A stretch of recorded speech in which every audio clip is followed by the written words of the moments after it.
Mr. Speaker, sir, I'm from Abia State.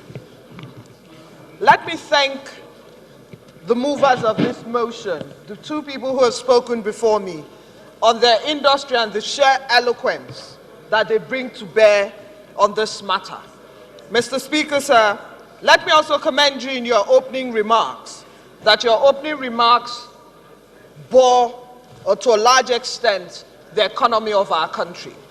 This is indicative of the fact that as a House of the People, we recognize that the most important thing, the greatest thing that has faced our country, misfortune that has faced our country in recent times, is the declaration that our country is in recession.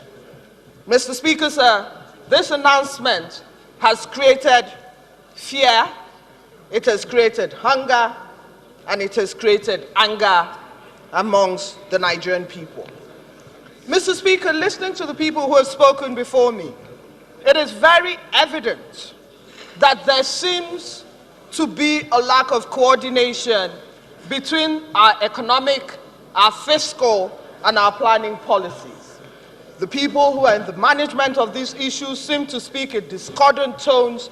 Even today, the headlines, screaming headlines in the Vanguard newspaper stated that the CBN is in disagreement with the Ministry of Finance on the way forward.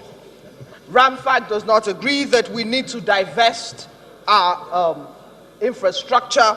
They do not believe that we need to come to some agreement. Mr. Speaker, there's so many people speaking in discordant tones, from the economic group that is led by the Vice President, to the Ministry of Finance, to the Minister of Finance, Mr. Speaker, sir, even to the DG Budget Office and the man in charge of debts.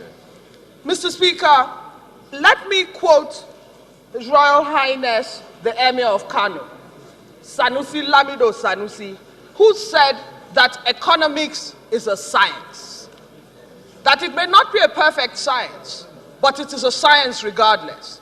That states that if you put X amount into a thing, you can project that these are the outcomes. So when I listen to the people who are in charge of our economic policy speaking in generic terms, they're not granular. They're not telling us that they have short-term plans. They're not telling us the outcomes of the short-term plans. They're not telling us the outcomes of the middle-term plans. They're not telling us the benefits of any long-term plans, if any. Mr. Speaker, there is absolutely no synergy. And like my colleague said, it is this total lack of synergy that has created the fear amongst the population in Nigeria. We sit down as a parliament. It is my belief that in creating the policies, the economic policies of our country, that the executive arm of government has to be in the driver's seat. They have to give us the direction so that we as a parliament can come up with the legislations that are required. Mr. Speaker, in 2008 in the United States, when President Barack Obama took over, the United States was in a recession. They came up with policies, and then they came up with something called the American Reinvestment Law. Now, that American Reinvestment Law saw that 2 million jobs were created in the first year. They said to them, if you invest $750 billion in this economy, in 1 year, we would have created 2 million jobs. And Mr. Speaker, sir, after that, the first initial tranche of 2 million jobs, they have created jobs at 7% because, in the words of His Royal Highness, it is a science. Mr. Speaker, I do not see a scientific approach to getting us out of this recession.